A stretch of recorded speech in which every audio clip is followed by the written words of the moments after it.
Berikut adalah penampakan Ferdy Sambo mengenakan baju tahanan saat melakukan rekonstruksi pembunuhan Brigadir J. Sambo terlihat mengenakan baju serba oranye ketika melakukan reka adegan dalam pembunuhan Brigadir J.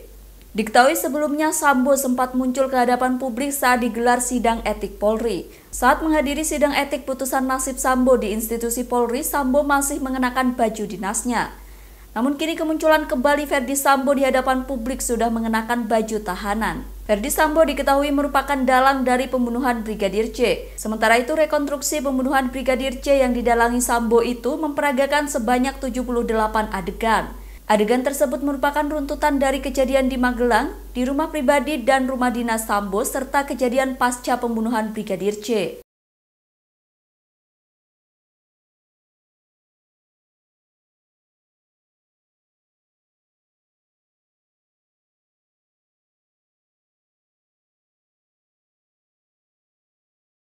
Terima kasih sudah nonton. Jangan lupa like, subscribe, dan share ya.